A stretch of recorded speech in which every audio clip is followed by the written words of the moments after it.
don't forget the money, man.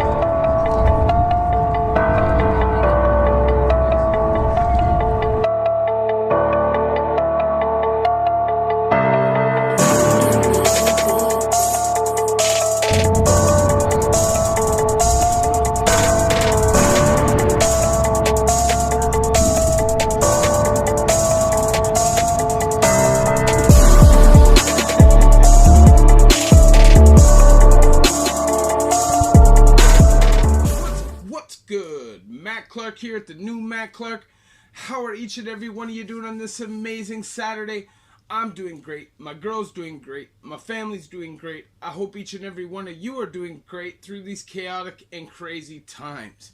If you could please hit that like button, that subscribe button, and that bell notification button so you get all these videos when they're new. If you could share with somebody on social media, help spread the message, help spread the word, that would be amazing. And there's a PayPal option if you'd like to donate, help, and support the channel. The link is in the description of the video. So, I'm taking it back to addiction. I feel like it's been a while since I've really spoken deeply about it. And I feel like a lot of my new subscribers may not know that part of my history so much. So, I'm just going to touch on that a little bit. And I want to speak on heroin addiction because, you know, it's what led me to this point in my life, really. It made me violate in so many ways and just disrespect myself and my family and just become somebody that I'm not.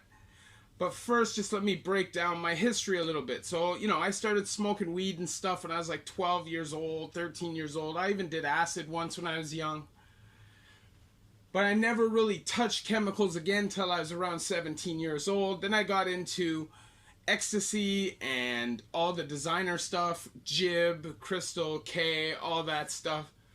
And then when I was like 18, 19, 20, I started dabbling in coke and eventually became a cokehead, but just powder.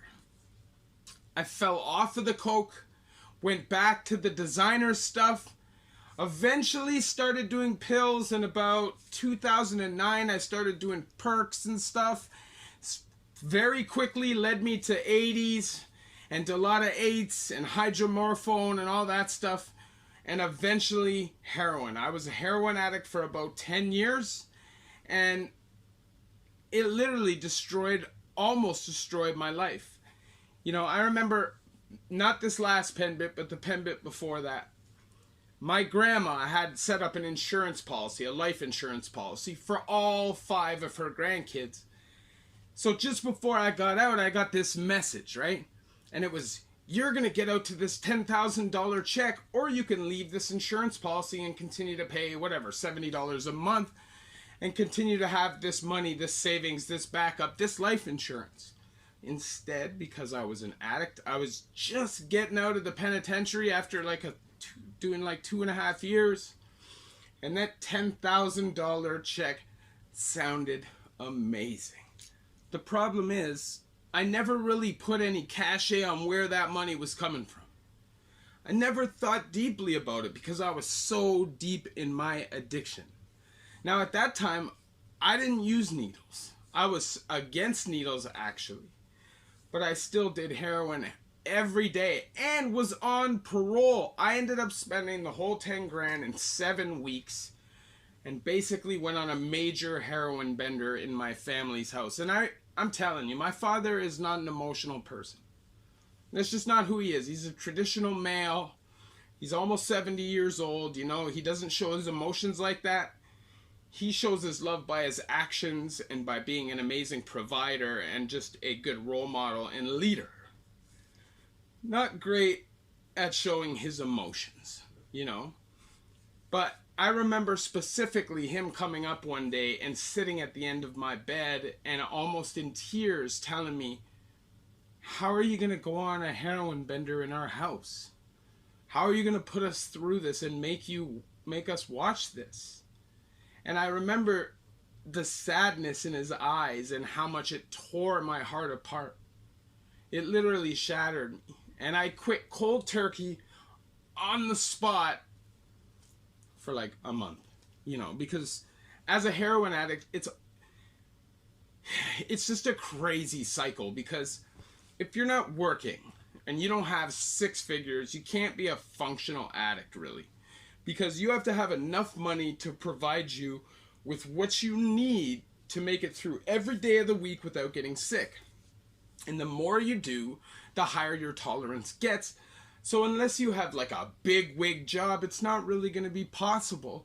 And you're going to end up doing crime or doing whatever it is that you have to do to make money. And that's what happened to me. Obviously, it led me to 2 more pen bits. And I eventually, just before my last pen bits, got into needles. Now, that was the most crazy, hectic 3 months of my life. The crime, just the twilight zone I was living in. It was literally like I was living in a tunnel a lot of the time. I was being followed by the cops a lot of the time, driving around all jacked up, no license, just living like a maniac without even caring about whether I die or whether I end up in prison, actually kind of hoping for it so that the madness ends. I remember watching my friend's girl overdose. That friend that I stayed with, well, just before I got arrested, was the friend that I just did the video on dying. And the longer you stay in that life, the more people you see pass away, the more lives you see destroyed, and the more difficult it becomes to get out of it. I'm telling you, I know it's cool to do Percocets, it's cool to sip lean, it's cool to pop Xans and pop all these different kind of narcotics, although I know Xans aren't opioids, but still, same crap. Barbiturates and benzos, just as addicting physically, if not more. Actually, benzo addiction is one of the few addictions you can actually die from the withdrawal. So, I know a lot of people think it's cool and it's fun, and it does feel great. Like, I describe it as being hugged by the person you love the most with a warm blanket while yawning. It's like the best feeling in the world. But the more you do it, the colder you get, the less animated you become, the less need you need for socialism, or socializing, not socialism, sorry. The more secluded you become, the more introspective and dark you kind of get, and you beat yourself up, and you just get into this really lonely place, even though you're surrounded by people who say they're your friends. But your friends see when you're down, right? Your friends see when you're struggling, and they're going to try to lift you out of that. They're going to try to uplift you. They're not just going to throw a bag of dope at you, and that's what happens in that life. So when your number one love is your drug, you can't love anything else. That is your main priority and your main focus. And as long as you're in that lifestyle, you're not going to have real friends. People are going to die around you and you won't care. People are going to fall off as friends and you won't care, and neither will they. You'll see people run away from people's bodies. You'll see people throw people's bodies out of windows because they don't want to call the cops because CAS might get involved, or they don't want to call 911 or an ambulance because CAS might get involved. So they just roll the body out the window. You see people get robbed. You see people snake people that are supposed to be their friends. You see the nastiest, the shadiest, and also the most broken part of society. Not everybody who does drugs is shady. And there's a lot of people who are able to go through their addiction and never turn a shady bone because they're just not that kind of person. But most people slowly deteriorate in that way the deeper they get into their addiction, because it's difficult to prioritize friends over drugs when you have such a deep addiction. Eventually it'll switch and the drugs will become priority over the friendship. And eventually you won't mind screwing up a friendship every now and then if it gets you what you need. Man, I'm telling you, before I got arrested, I was breaking into houses and smashing cocaine. Do you understand how little people would do that? The kind of mind state you're in. If you're in that high adrenaline rush situation already, just from breaking the law, but you're injecting cocaine into that life, you are a very dangerous person. And you're risking your life. Your heart rate must just be boom, boom, boom, boom, boom. But that's how I was feeling. I didn't care.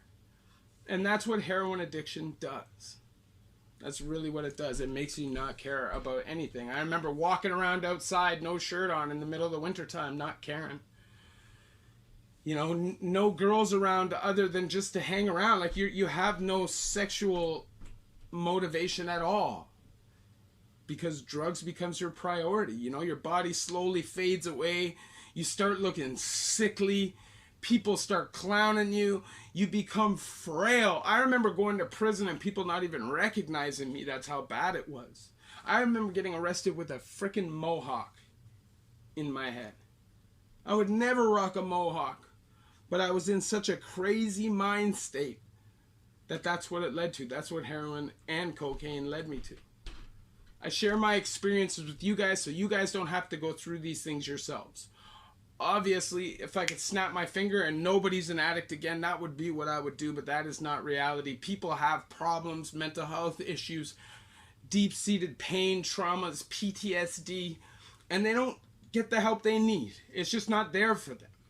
Whether it's a vet or somebody who's been abused or someone who's done prison time and had that kind of trauma, the help just isn't there.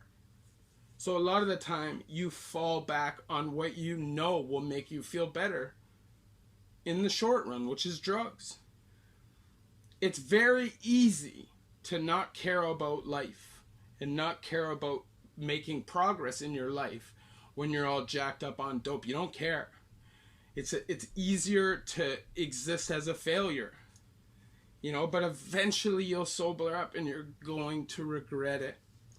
You're going to regret burning all that time. I regret it now. I feel like I'm behind. Even though I'm taking these steps quickly, I still feel like I'm behind. And because I know what I'm capable of, you know, I just feel like even though I learned a lot and I had some amazing times, I wish just a little earlier I learned my lesson. But hey, that's life. I made my bed. We can't complain about it. It is what it is. If you like this video, please hit that like button. Please hit that subscribe button and that bell notification button so you get all these videos when they're new. If you could share with somebody on social media, help spread the message, help spread the word, that would be amazing. And there's a PayPal option if you'd like to donate, help, and support the channel. The link is in the description of the video. Thank you guys for coming out. You know, I feel like I neglect the addiction stuff sometimes because it's not the most popular stuff. Not everybody wants to hear these stories. But I feel like it's important for me to get back to these videos and start reaching out to the people who need the help the most. So, like I said, I have Instagram, the new Matt Clark, all small letters, all one word. If you holler at me, I'll try to get back to you as soon as I can. But just understand that you're not alone. There is help out there. You just have to find it. Love each and every one of you. The new Matt Clark.